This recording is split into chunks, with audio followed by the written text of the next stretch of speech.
नमस्कार। आपके अखबार के इस अंक में आपका स्वागत है। मैं हूं प्रदीप सिंह। आज छोटी दीपावली है, तो आप सब लोगों को छोटी दीपावली की शुभकामनाएं और दीपावली की अग्रिम शुभकामनाएं। दीपावली रविवार को पड़ रही है, तो रविवार को छुट्टी रहेगी, तो इसलिए अगली मुलाकात रविवार की बजाय सोमवार को होगी। अब आते हैं आज के मुद्दे पर। देश में इस समय राजनीतिक भ्रष्टाचार के विरोध में अभियान चल रहा है। प्रधानमंत्री नरेंद्र मोदी ने ये अभियान पिछले 9-9.5 साल से छेड़ रखा है, ख़ास तौर से पिछले 4-5 साल से, यानी 2019 के बाद से इसमें तेज़ी आ गई। कई नेता जेल पहुंच चुके हैं, कई जेल के रास्ते में हैं।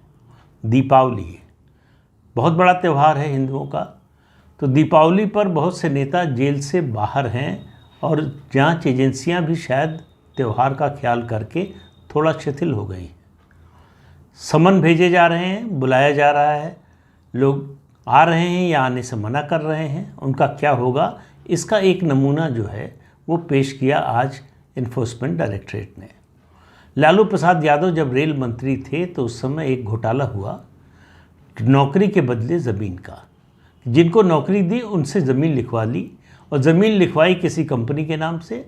बाद में वो उस कंपनी के शेयर जो है ट्रांसफ़र हो गए उनके परिवार के लोगों के नाम से। ये घोटाले का एक नया तरीका ईजाद किया था लालू प्रसाद यादव ने रेल मंत्री रहते हुए।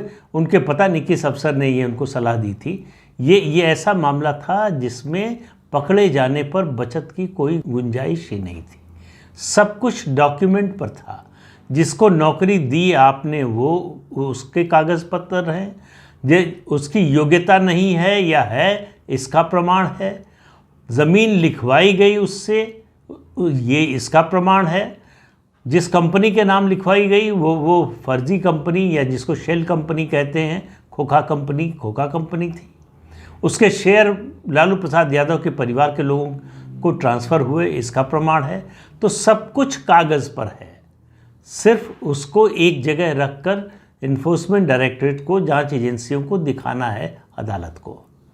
तो ये तो है नटशेल में कुल मामला। तो ईडी ने क्या किया, मैंने कहा कि अभी एक नमूना दिया है। नाम है अमित कात्याल, व्यापारी हैं और लालू प्रसाद यादव के बड़े करीबी हैं। लालू यादव और तेजस्वी यादव के करीबी हैं।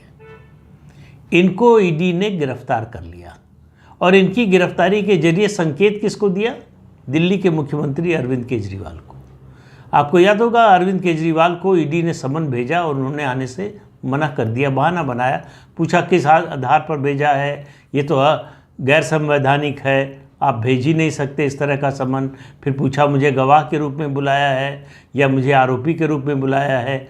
फिर ये भी अपनी ओर से कहा कि भाई हम स्टार कैंपेनर हैं अपनी पार्टी के, मध्य प्रदेश, छत्तीसगढ़, राजस्थान में चुनाव प्रचार में जाना है। फिर कहा दीपावली है। सब मान लिया है इन्फोर्समेंट डायरेक्टरेट ने। संदेश ये दिया है कि अमित कात्याल को भी समन भेजे जा रहे थे और 2 महीने से, और वो समन को इग्नोर कर रहे थे। आखिर जो है आज ईडी ने उनको उठा लिया, गिरफ्तार कर लिया है। अब अदालत में पेश होंगे, रिमांड पर जाएंगे, उसके बाद जेल जाना तय है। इस लैंड फॉर जॉब के स्कैम में ये भी शामिल है। कैसे शामिल है? इनका एक दफ्तर है जिस पर मार्च में रेड किया था ईडी ने। उस दफ्तर का जो परिसर है, जो ऑफिस कंपाउंड है, उसी के अंदर एक मकान है। मकान क्या, मकान कहना तो हम लोग कह सकते हैं, दरअसल वो कोठी है। और उस कोठी में रहता कौन है?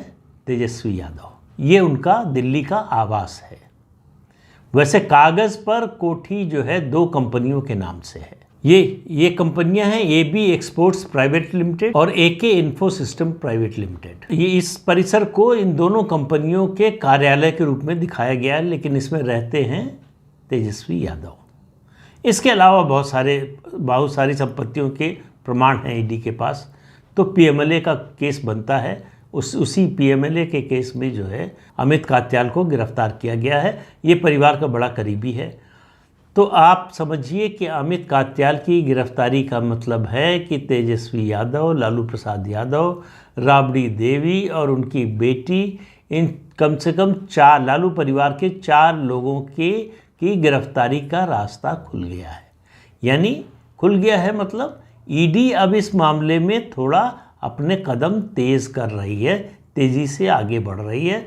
और तेज़ी से आगे बढ़ने का मतलब है कि बहुत जल्दी ही इन चारों की गिरफ्तारी हो सकती है। तो दिवाली के बाद जेल के ताले टूटेंगे और बहुत से नेता जेल जाएंगे। दिवाली का इंतज़ार हो रहा था नेताओं के मामले में, चूँकि उनको सिंपैथी मिल सकती थी कि अरे भाई त्यौहार के मौके पर गिरफ्तार कर लिया, ऐसी क्या अर्जेंसी थी, 2 दिन बाद 4 दिन बाद गिरफ्तार कर सकते थे, त्यौहार तो मनाने देते, जनता के बीच में जाते हैं, जनता के आदमी हैं, ये तमाम तरह के तर्क दिए जाते हैं। तो इनकी गिरफ्तारी जो है, इनकी गिरफ्तारी का रास्ता खुल गया। एक और मामला आप शायद अगर भूल गए हों, भूले तो नहीं होंगे, लेकिन वो एक तरह से जो है बैक बर्नर पर डाल दिया था जांच एजेंसियों ने, वो है नेशनल हेराल्ड का मामला, जिसमें सोनिया गांधी, राहुल गांधी और उसके अलावा कांग्रेस के और कई नेता जमानत पर रिहा है। जमानत पर रिहा है, इनको कोई छूट नहीं मिली है, इनको निर्दोष साबित नहीं किया गया है। इस मामले में कांग्रेस के कोषाध्यक्ष पवन बंसल को बुलाकर ईडी ने पिछले दिनों पूछताछ की है। इस पूछताछ का मतलब है कि ईडी इस मामले को अब थोड़ा तेज़ करना चाहता है, इसकी आंच थोड़ी बढ़ाना चाहता है। और मुझे यकीन है कि गांधी परिवार पर अभी हाथ नहीं डाला जाएगा। गांधी परिवार के खिलाफ जो भी एक्शन होगा वो लोकसभा चुनाव के बाद होगा, लेकिन उनको ये महसूस करा दिया जाएगा कि इस जांच की आंच आप तक अब तेज होने वाली है, तेज़ी से पहुंचने वाली है। आपके लिए बचना कठिन होगा, बचाव का रास्ता खोज लीजिए। आपको याद होगा कि राहुल गांधी से इस मामले में लंबी पूछताछ ईडी कर चुका है। सोनिया गांधी और राहुल गांधी दोनों अदालत में पेश हो चुके हैं, और अदालत में जब पेश हुए थे और उसके अलावा जब ईडी ने राहुल गांधी को और एक दूसरे मामले में रॉबर्ट वाड्रा को पूछताछ के लिए बुलाया था, तो कांग्रेस ने उसका कितना बड़ा इशू बनाया था। कांग्रेस के लोग सड़कों पर उतर आए थे, सैकड़ों की संख्या में थे, हज़ारों में नहीं थे।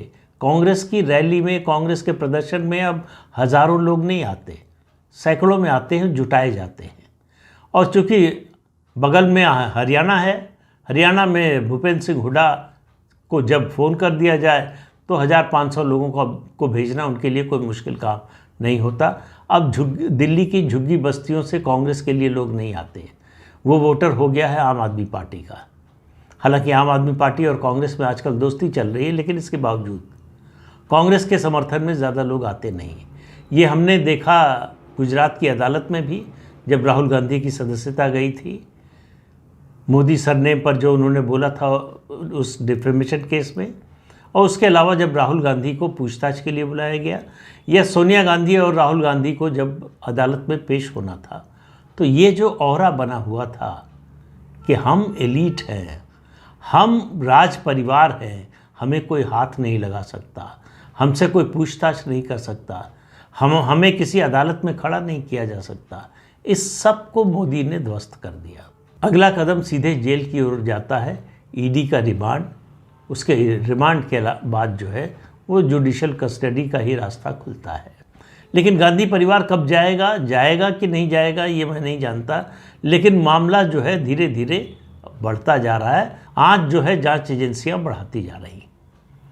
उसके अलावा अरविंद केजरीवाल का आपको मालूम ही है, उन्होंने एक नायाब तरीका निकाला।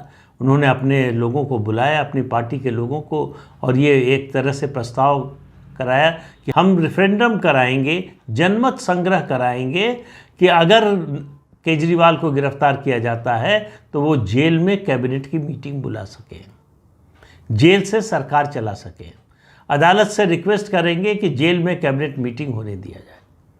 देखिए, राजनीतिक लोगों पद पर रहते हुए, बड़े पद पर, मुख्यमंत्री की बात कर ले तो रहते हुए, पहले भी बताया था मैंने, पहली गिरफ्तारी हुई थी लालू प्रसाद यादव की 1997 में चारा घोटाले में।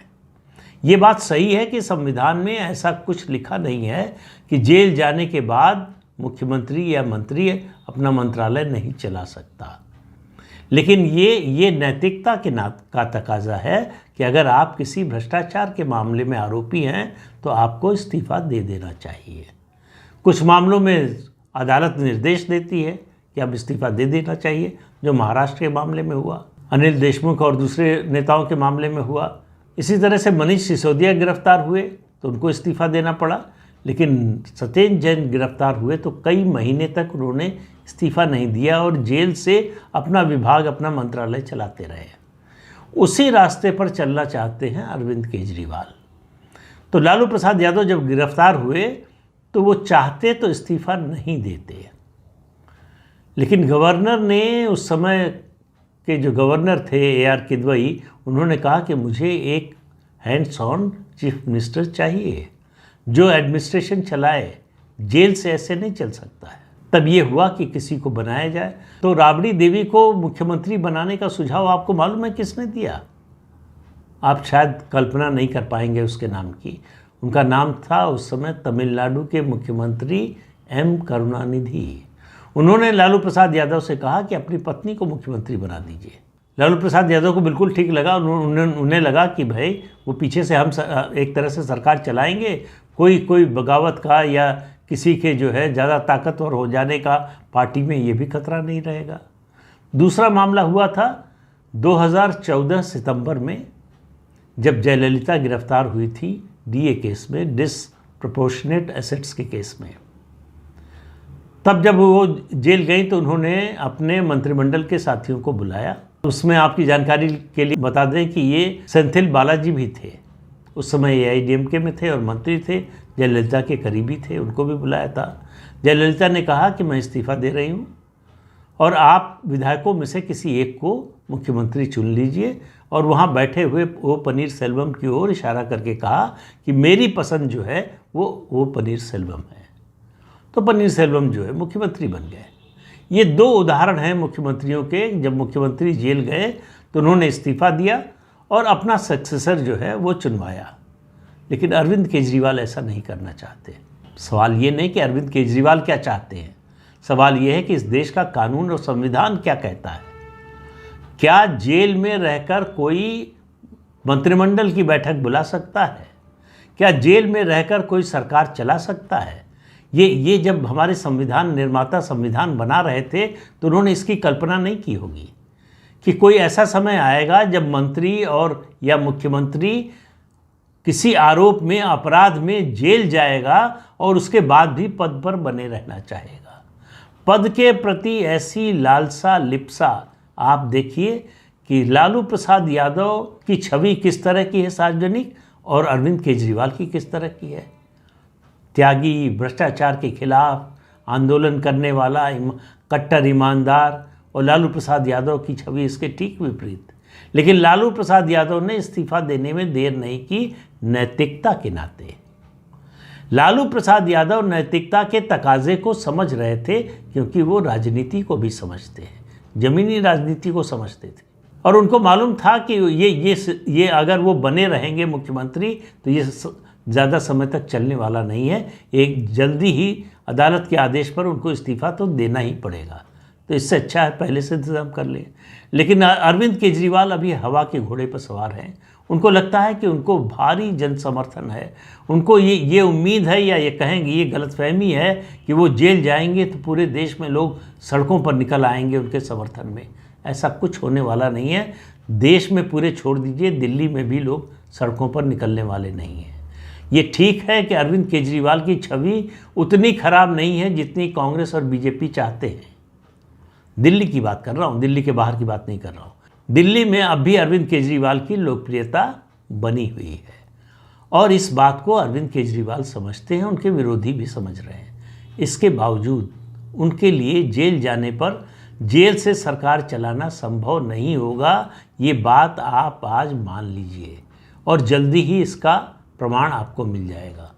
तो और उसके अलावा अभी हाल ही में, मतलब पिछले हफ्ते ही, ईडी ने एक और व्यक्ति को सम्मन किया, एक और नेता को, जिनका नाम है अभिषेक बनर्जी। लोकसभा सदस्य हैं और ममता बनर्जी के भतीजे हैं। पश्चिम बंगाल की मुख्यमंत्री हैं ममता बनर्जी। तो अभिषेक बनर्जी और उनकी पत्नी दोनों के जेल जाने का खतरा है। अभी कोयले और खदान का घोटाले का मामला को उसकी जांच तो चल ही रही थी। अब जो उनको ये बुलावा आया है मनी लॉन्ड्रिंग केस में, वो है शिक्षा विभाग में नौकरियों में घोटाले का, जिसकी जांच हाई कोर्ट के आदेश पर चल रही है। अब अरविंद केजरीवाल की तरह से ममता बनर्जी ने भी एक नायाब सुझाव दिया, एक नायाब बात कही है जो आज तक सुनी नहीं गई। उन्होंने सीबीआई को लिखा है, सीबीआई से कहा है कि आप सारी जांच बंद कर दीजिए, जो भ्रष्टाचार की जांच आप कर रहे हैं उस सबको बंद कर दीजिए। वो ये बात भूल गई कि ये सारी जांच हाई कोर्ट के निर्देश पर हो रही है, जिस पर मुहर लगाई है सुप्रीम कोर्ट ने। वो कह रहे हैं कि हमने जो जनरल कंसेंट है सीबीआई को, जो स्टेट्स देते हैं जांच करने के लिए भ्रष्टाचार के मामलों की, उसको विड्रॉ कर लिया है, इसलिए आपको जांच करने का अधिकार नहीं है। तो मुख्यमंत्री हैं आप, इतने लंबे समय से मुख्यमंत्री हैं, आपको इतना तो पता होना ही चाहिए कि एक बार अदालत के निर्देश पर जांच एजेंसी जांच शुरू करती है तो उसको मुख्यमंत्री को रोकने की हैसियत, ताकत नहीं होती है। उसको रोकने का काम सिर्फ ऊपर की अदालत ही कर सकती है। हाई कोर्ट का निर्देश है तो उसको सुप्रीम कोर्ट ही रोक सकता है, या फिर हाई कोर्ट अपना फैसला बदलने का निर्णय ले ले तो अलग बात है। ये दोनों नहीं हो रहा है जब तक, तब तक ये जांच नहीं रुक सकती। तो ये हताशा वाले कदम है, चाहे अरविंद केजरीवाल हो चाहे ममता बनर्जी हो। अब राजनीतिक भ्रष्टाचार विरोधी इस अभियान को विपक्ष के लोग पॉलिटिकल वेंडेटा यानी राजनीतिक बदले की कार्रवाई कह रहे हैं। अब ये तो अदालत में साबित होगा। मामला एक बार अदालत में चला गया तो वो पॉलिटिकल पार्टी, सरकार, सबके दायरे से बाहर चला जाता है मामला। फिर अदालत तय करती है कि कौन सही है कौन गलत है। तो इन नेताओं के लिए अच्छा होगा कि इंतज़ार करें अदालत के फैसले का, लेकिन कुछ लोग इंतज़ार कर रहे हैं और उनका इंतज़ार जल्दी ख़त्म होने वाला है जेल जाने का। तो दीपावली के बाद देखिए कौन कौन जेल की लाइन में खड़ा नज़र आता है। तो इस अंक में इतना ही, अगले अंक में फिर मिलेंगे किसी नए मुद्दे के साथ। तब तक के लिए अनुमति दीजिए। आपसे अनुरोध है कि ये चैनल देखिए, शेयर कीजिए, लाइक कीजिए और सब्सक्राइब जरूर कीजिए। नमस्कार।